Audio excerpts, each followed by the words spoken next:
Hi guys, my name is Girish Bali, your host for Back to Basics, another Back to Basics on a Friday. Hope you enjoyed every episode that I've done so far, and there are more to come and more exciting guests to come, and it's all because of you guys giving me good support, good and bad comments. Either way, it makes my show strong as much as possible as I can. So today we have a guest. His name is Mark Van Buren. He is a mindful trainer and an author. So we're going to talk about certain topics about mindfulness and mindsets and basic stuff. So Mark, thank you for coming on my show here. Thank you so much for having me. Yeah, absolutely. Thank you again. So before we start into the basics of mindfulness and the training and your book and everything else, what does back to basic mean to you?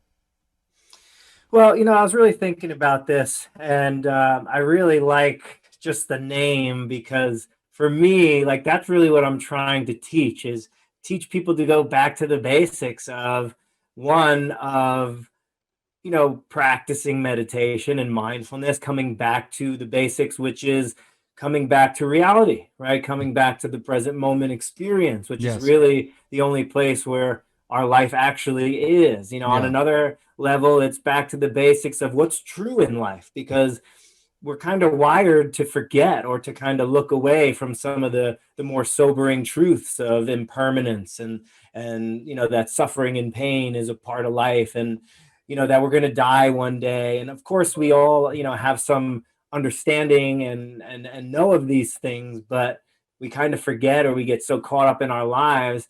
And by not understanding the basics and not coming back to the basics of spirituality or meditation, whatever you want to call it, you can live in a world that is full of a lot more suffering and difficulty than really needs to be or need to be. I totally agree. I mean, sometimes we don't think about today. We always think what happened in the past and what happened in or what's going to happen in the future, but Right. we never think the basics as of today's date, and what you or and I and everyone else is doing all around us today. So I'm glad that you mentioned that because that is kind of the motto of my show is trying to get to basics of every topic that I touch and get into the basics of that.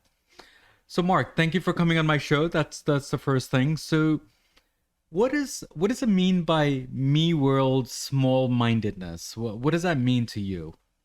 Okay, so Me World is, I'll tell you the story of Me World.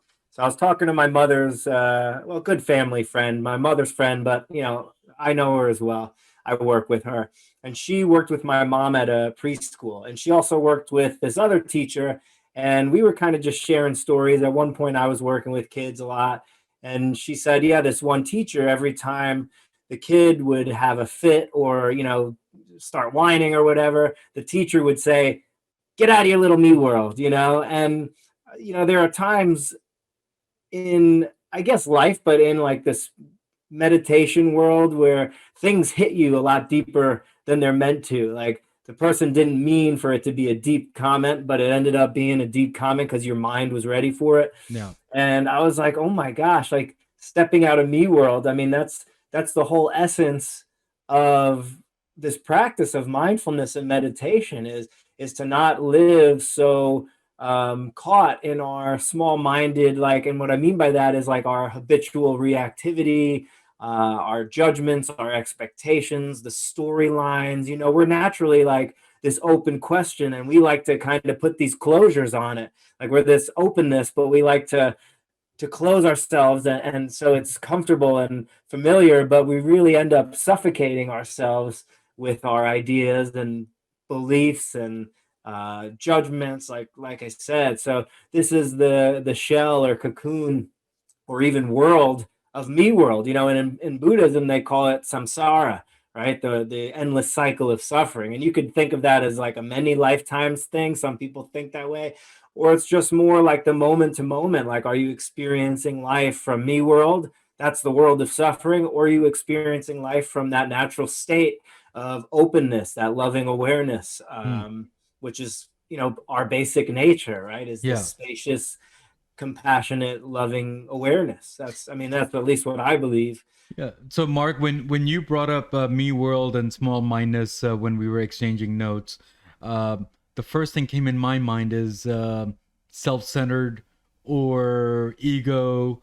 Is that a negativity, me world, or should I say I need to minus everything out of me and focus within me, which is your positive? So, which way should I focus on more? Well, I wouldn't say that me world is bad. I don't think ego is bad. And there was a time in my practice where I tried to get rid of ego. And I almost did what the Buddha did when he was first, left his palace and he went out into the woods. I remember being on a retreat and sleeping on a towel on the cold floor without a pillow or a blanket. And then, like, for breakfast, and I don't know if you've been on a retreat before, but breakfast time is like the most exciting thing in the world because That's right. that's really the only pleasure you get on a Well, retreat. I mean, I've done summer camps, so I guess that's close enough, right? Yeah, it's close enough. So you understand food is the excitement. So then I would eat the most bland stuff that I didn't even like. And I was just trying to do things like that, just trying to get rid of it. And this wasn't the correct way. So really, me world, it's a necessary part of our life. Ego is important.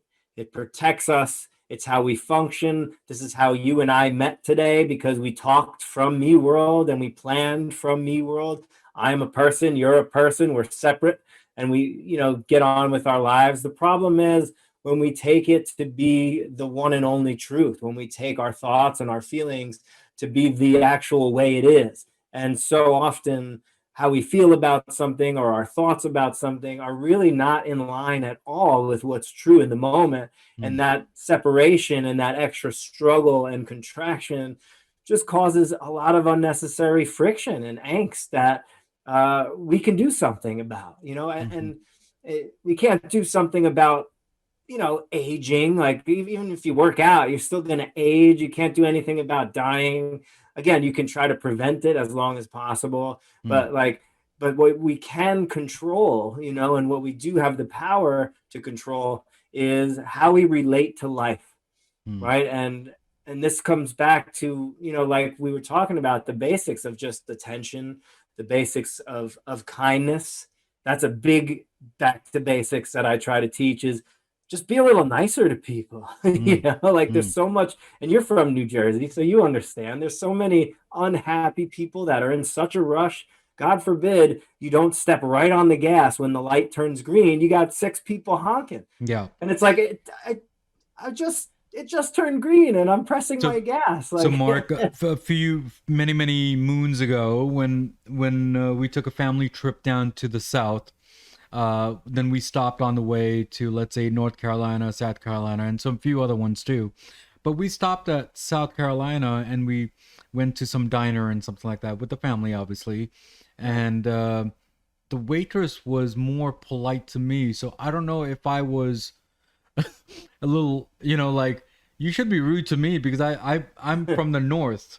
Okay, so sometimes we don't take politeness in a nice way. Does that make sense? Yeah, well, I take it. I love it when and I appreciate it so much when I meet someone that's genuine, authentic, and kind. Exactly. It's like, wow. And you know what? Like, in my job, I deliver chips for a big chip company. So, in that business, there's a lot of miserable, angry people that will just be mean because they're in the position to do so. Yeah. So when I get a receiver or a grocery manager that speaks to me with respect, that's kind, I actually go out of my way to say, look, like, I know you're probably not doing anything out of the ordinary for yourself, but I really appreciate that you're kind and that you're respectful because it's not everywhere, and not No, everybody it's is not practicing. everywhere, and people, they don't appreciate politeness, and I Right. want to make sure that people are aware, my audience, my listeners are aware that politeness is everywhere. We just have to grab it and embrace it Right. instead of going against it. And you, Positive. and you Go Oh, ahead. sorry. No, go I was ahead. going to say, and you know what? You get a lot of joy out of living ethically and morally. There's something in Buddhism called the blameless joy. Mm-hmm. And basically, if you didn't spend your whole day killing, stealing, speaking ill, and doing bad things, like, you feel good, like That's that right. and sometimes you struggle with it. At least I do.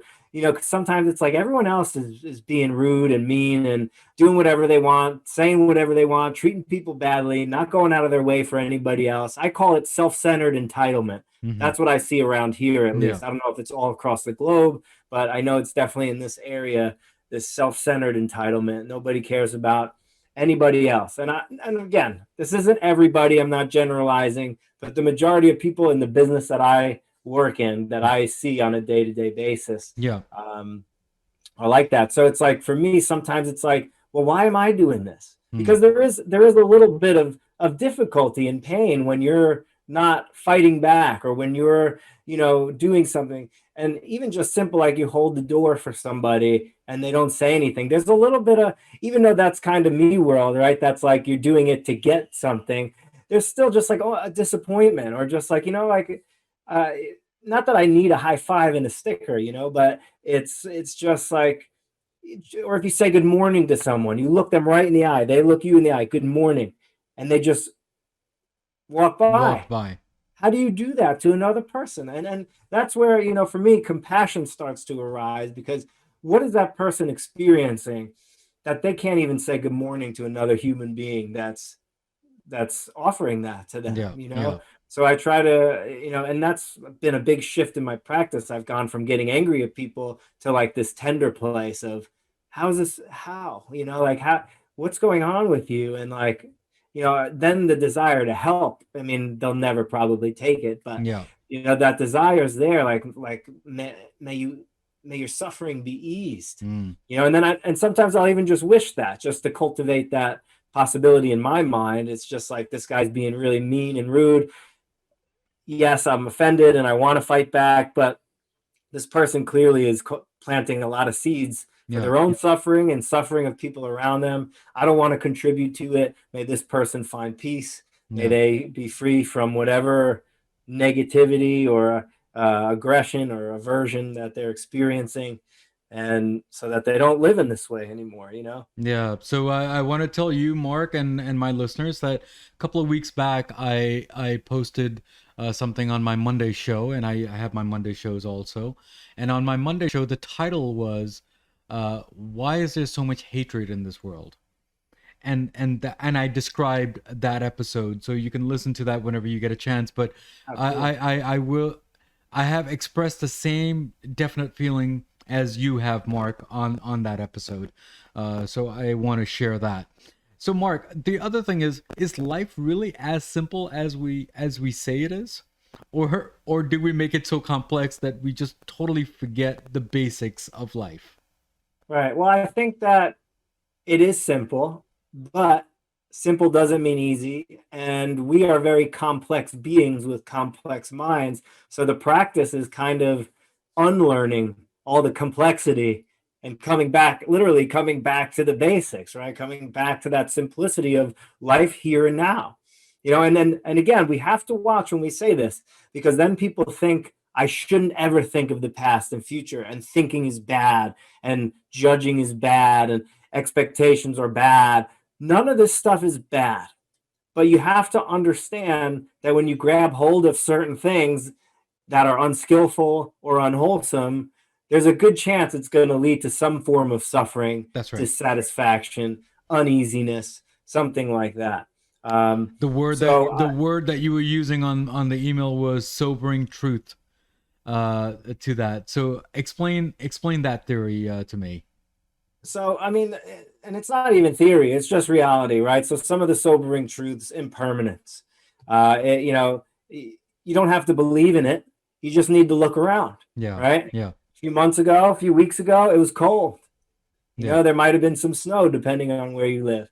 There still may be snow depending on where you live, but now there's not. Now there's, there was no leaves on the trees. Now there's leaves, and the flowers are back, but even they already passed. The flowers are gone, and nothing in life is static. Not my body, not my mind, not the people in my life, not the situations in my life. It's always a flow.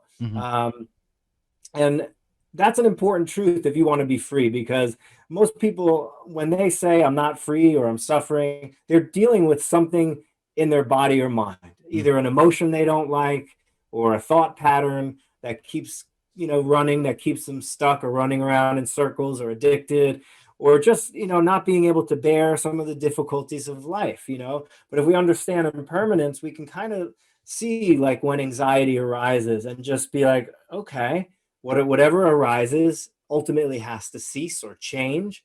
So I can be with it, right? I can learn to be with this until it decides to change. It's almost like the weather. I don't want to go out in the rain, but sometimes it rains, and that's just the way it is. Nothing personal, right? And some days you wake up sad, nothing personal about it. It's just the internal weather. So to understand impermanence, it's like that Psalm, like there's a time and place for everything under the sun. There's a time and place for, depression, a time and place for anxiety, a time and place for joy and happiness, time and place for health, a time and place for sickness, a time and place for youth, a time and place for aging. And, our practice, or at least the meditative practice, is how do I open to all of it, right? And that doesn't mean that you don't stand up for injustice, or that if somebody's abusing you, you just let them do it. I'm open to this. That's just being kind of stupid. You have to have some discernment. You have some wisdom to see this is harmful. This may be what's presenting itself in this moment. So it's true for now, but this will change. And depending on how I relate to this moment, that's going to create the next moment. The way you're explaining is that day to day there are painful challenges, and it depends on how you want to take it. You can take it in a positive way, or you can take it in a negative way. If you take it in a negative way, it won't last you long. If you take it in a positive way, it'll go a long way. I think that's how I summarize that. Right. Well, you know what? You could even step beyond positive and negative and just take it for what it is. Take it as it is. That's like in the mindfulness world, they'll say things as they are. Be with things as they are. So we could have anxiety. We don't have to make it an enemy, but we don't have to make it a rainbow. We can just say, all right, tightness in the chest. It's a moving, uncomfortable, unpleasant energy in my body. It keeps arising every day. So maybe, instead of trying to run away from it, instead of trying to push it away, I can instead just learn to see it for what it is. And I don't need to make it right or wrong. I don't need to have any storyline about it. Just tightness in the chest. Tightness in the chest visitor coming to see me today. Yeah. And this brings us to the next, this is the important one, besides impermanence, is that life inevitably has difficulty and pain and confusion. I think this is something that we have such a hard time with. And society promotes society doesn't promote reality, right? Anti-aging. That's not reality. You get old and it's fine. And there's no problem.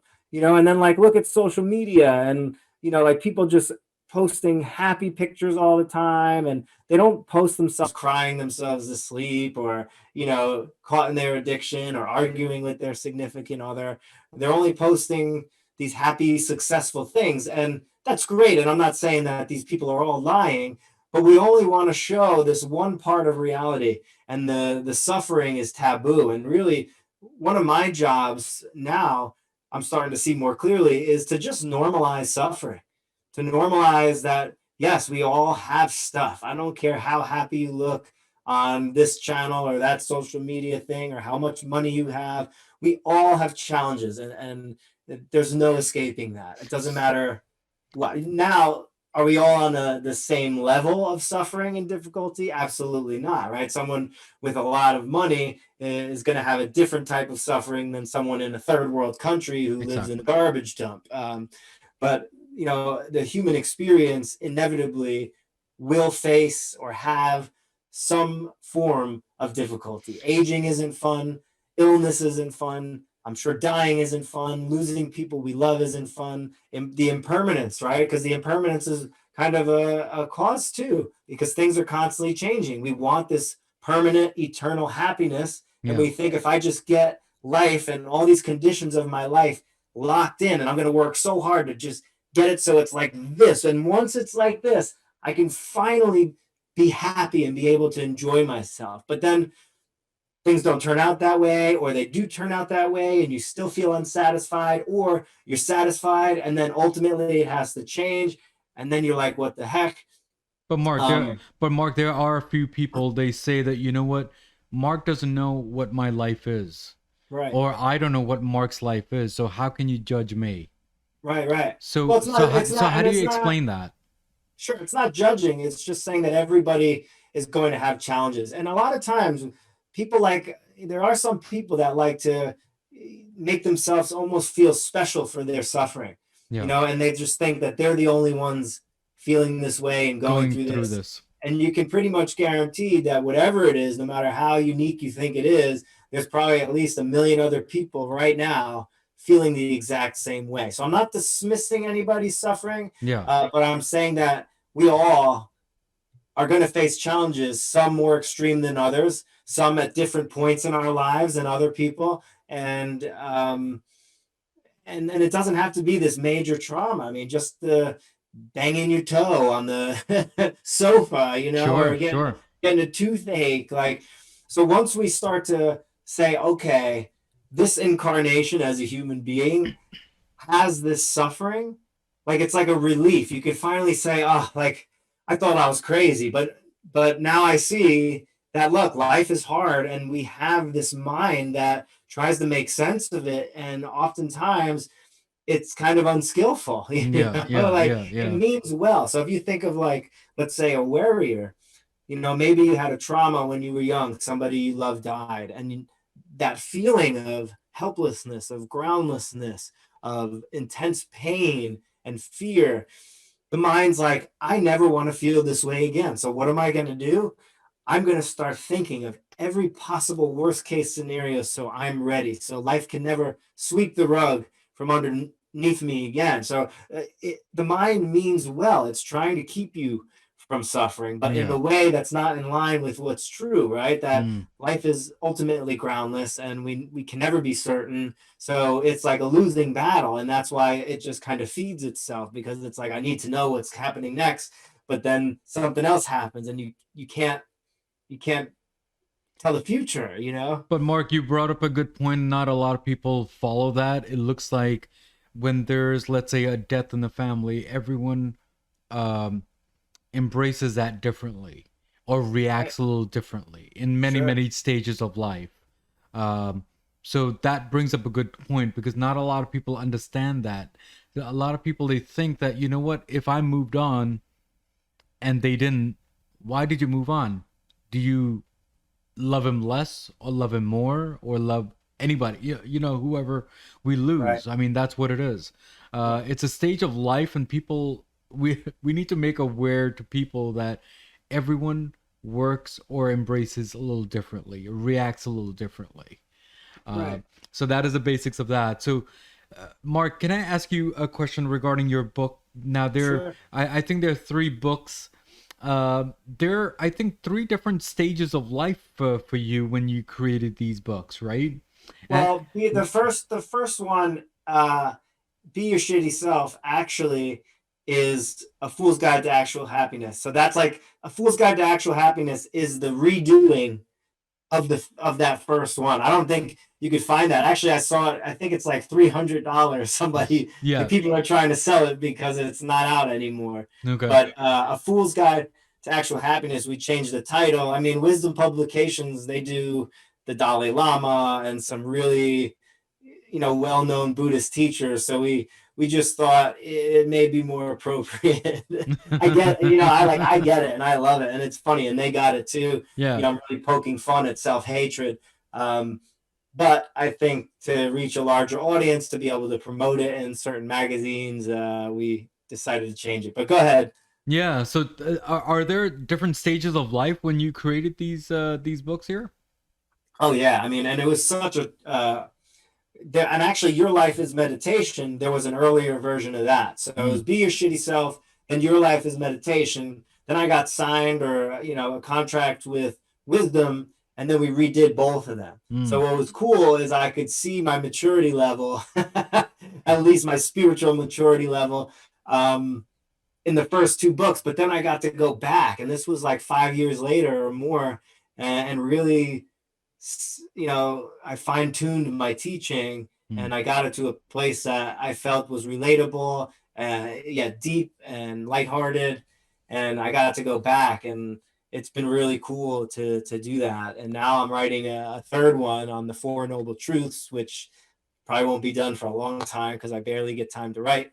But that's just taking it to a new level. So it's like each book that comes out it's like my writing is growing with my spiritual practice and understanding. Sure.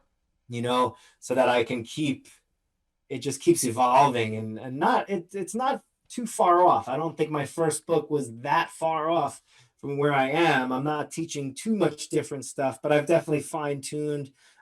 Even since Your Life is Meditation came out in just October, I obviously, it takes a while when you start publishing and stuff. So it's probably more like 2 years ago when it came out, when I was working on it.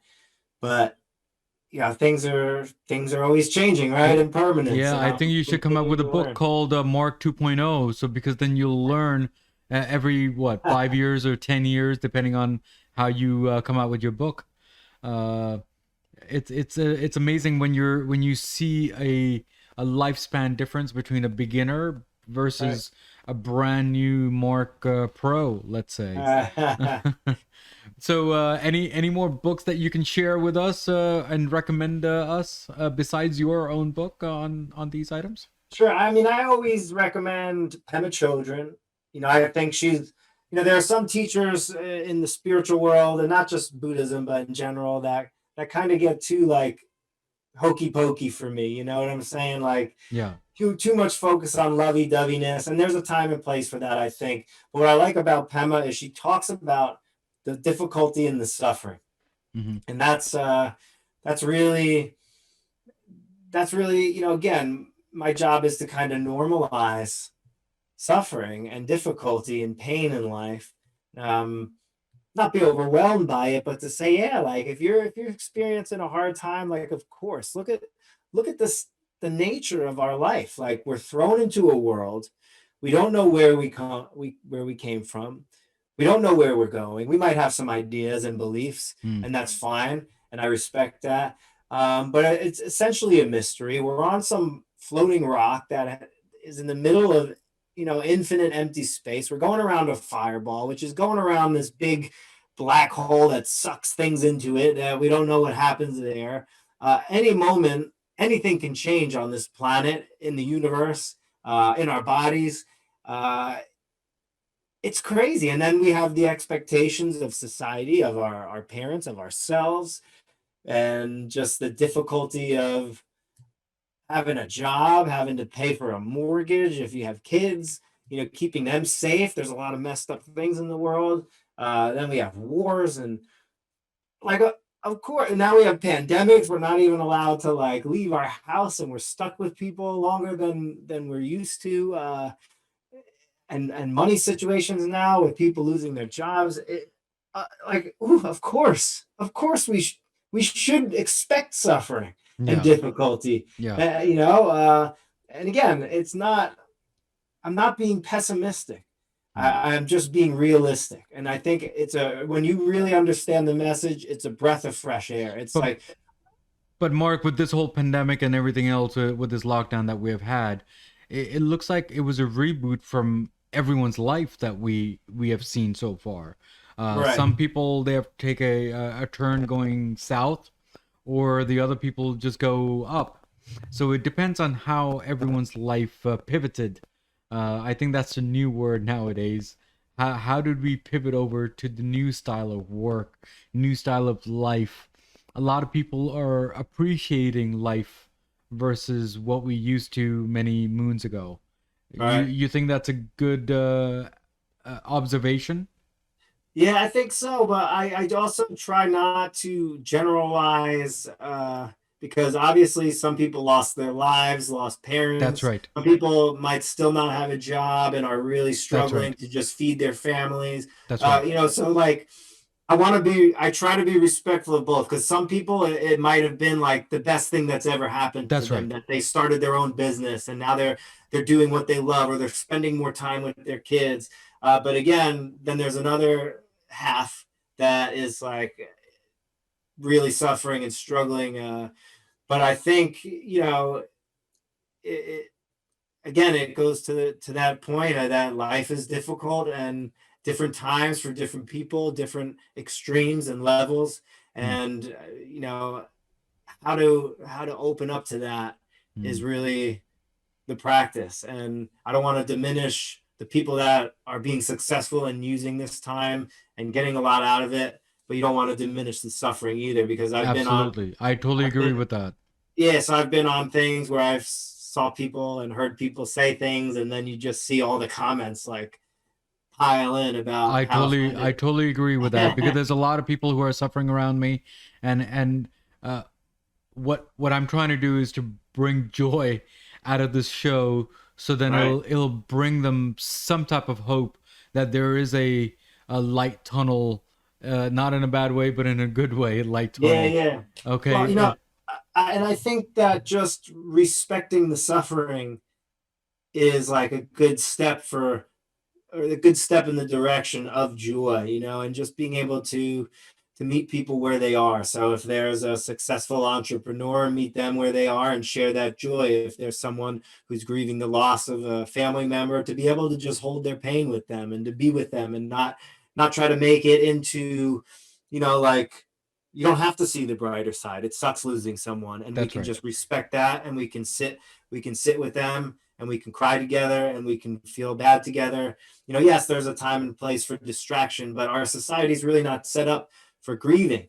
Yeah. And so many people are just like, let me come over and distract you. Yeah. It's like, let Yeah. me distract you, let me stop talking to you, because I can't go that deep. And or let me give you like a quote, like it's all going to work out, or, well, clearly it's not going to all work out because this person just died. Sure. um, Sure. but people mean well, but the level of depth that you're able to go to is what you can offer someone else. That's right. So if you're going through a hard time right now with this pandemic, and other people just aren't getting it, they aren't connecting with you, and you're almost offended by how they're trying to help you, just know that they're doing the best with the level of depth that they have. Hmm. And that sometimes life can be so sobering and so real that people are not ready for it. When my grandfather was in hospice, it was at his house, but there were family members that just didn't show up. And I think that's the most important time to be there. That's my opinion, and I'm not judging anybody for not showing up. But for me, like, that's when I want to be there, because it's a very, very painful but very special time to be with somebody, and I think it's an honor to be with someone at their bedside. Yeah. But to show the point that some people can't handle seeing that. I mean, this guy who's you're used to fixing everything, running around all the time, lifting things, building things, just like this amazing person lying there, and we have to like wipe his lips and keep them dry with the sponge. I Yeah. mean, keep them wet and moist with the sponge, and change his diaper, or whatever. It's like it's Mark, a lot to take. It's a Mark, lot to take in. as they say, and there's a saying in India is that people are there in happiness, but they're never there in sorrow. And I think that describes what you're describing about your grandfather and the demise of that. I'm sorry about that. Oh, thank you. 100%. I agree with that. I mean, but in that pain as well, and I guess we could call it the brighter side. I'd be very careful when I talk about that stuff. But there was so much love, Sure. and when you go to that broken place, Yes. like, that's where the light shines through. And I know That's that right. sounds like a cheesy, stupid quote, but it's No, like, it's a it's not. reality. It's No, an it's not. authentic reality. When you're willing to be vulnerable and go to that tenderness and open to your pain without demonizing it, without blaming anybody else on it, just that this is the pain of being human, that we all experience this. There can be tremendous love and compassion that arises from that place. It doesn't mean you feel good. That's You know, right. so because someone will be like, no, I don't feel that. Well, it's not a feeling. It's not necessarily like this blissed out feeling like, wow, I opened to my pain and now I feel in love with everything. That's right. But there's just this softness. There's this tenderness. It's almost like one teacher said, it's like having your heart on the outside of your body. So even if the gentle breeze blows, like you feel it. Like it doesn't mean like when you start doing this practice, you're going to feel more than you feel now because you're actually willing to feel. And I have so many people that I work with privately that say, Mark, I started meditating and I feel like I'm getting worse. My mind's getting, louder, and I notice all these thoughts and my feelings are like crazy and all over the place. And I say, you're not getting worse. You're finally paying attention to what's always been going on.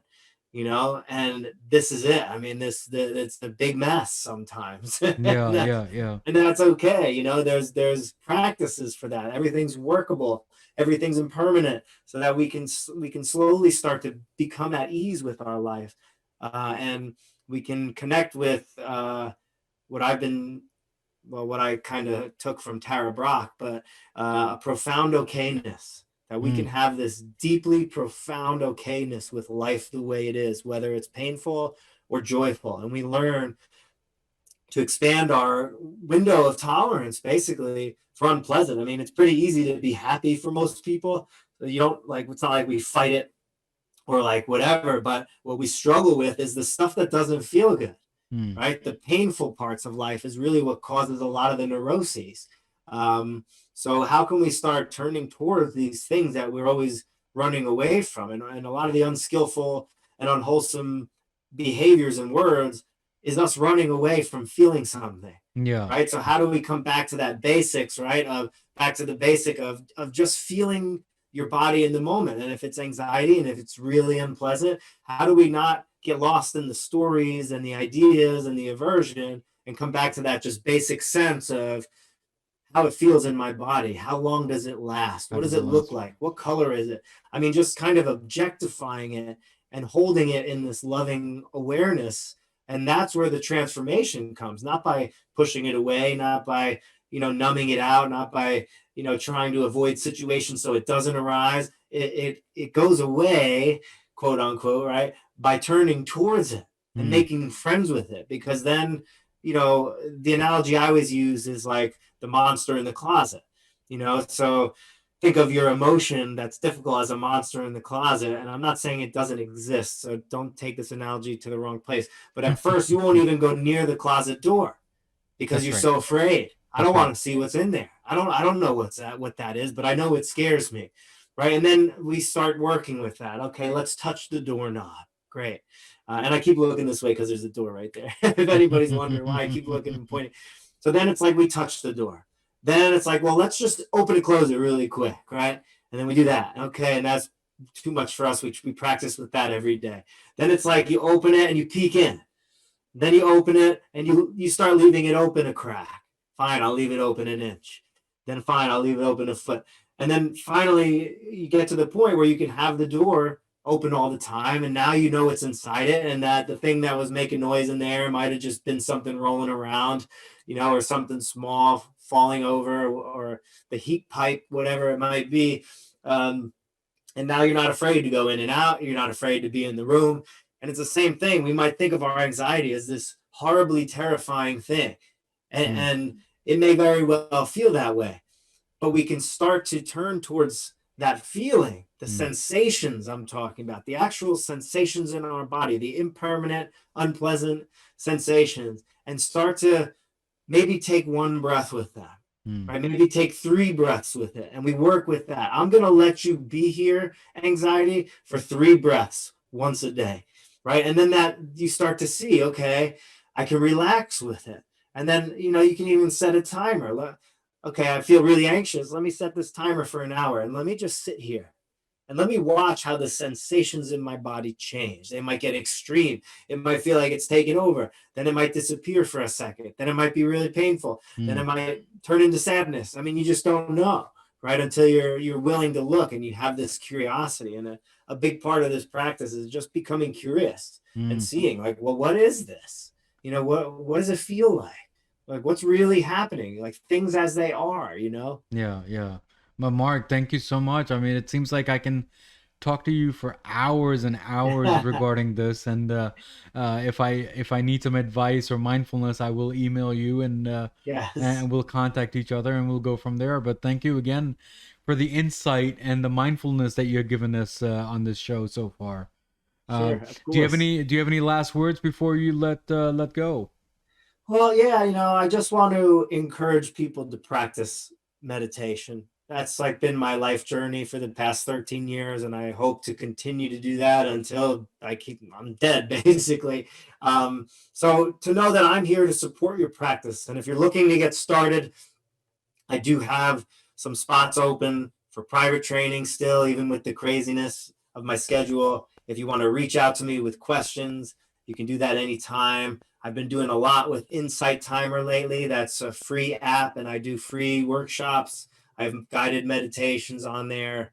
I'm also running books. If you get a chance, check out books by Pemba Chodron, Jack Kornfield, Joseph Goldstein, Sylvia Boorstein, Tony Bernard. I mean, I can't even list all of my favorites, but that's a good place to start. You have plenty to work with that. Hmm. And just show up and sit every day, because that's where the fearlessness and the courage comes from, the inner courage to face life, because you show up to your cushion once a day, twice a day, and you're willing to be right there. You're sitting upright with yourself no matter what. You're showing up fully for life no matter what's presenting itself.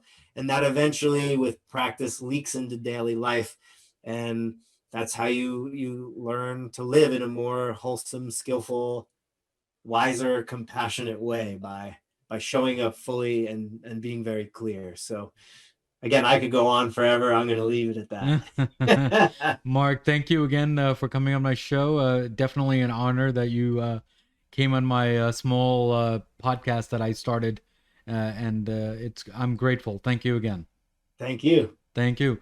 So, guys, we spoken with Mark today, and we talked about what did we talk about? We talked about mindfulness. We talked about pain. We talked about challenges. We talked about the tough times that he went through personally on his family tour, and obviously, and others, I'm pretty sure, is going through the same similar thing as Mark did, and so did I, actually. Matter of fact.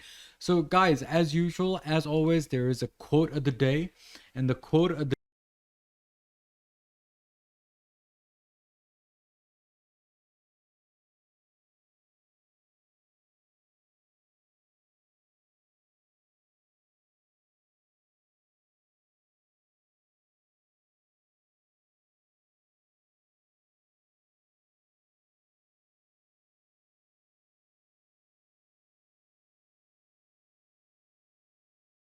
We're not currently adding any protein, but you never know. It's a great idea that maybe we could have a fruit and veggie mix powder with that's high in protein content. That's definitely something to consider. So not a dietary powder. This is more of in the body. Is that how it is? Or Yeah, it's a food product. So, yes, since we're just fruits, freeze dried fruits and vegetables, and we use the freeze drying method because research shows it retains the most nutrients. It's something we care about, take care of our fruits and vegetables. But yeah, but also something that's interesting just to note on freeze drying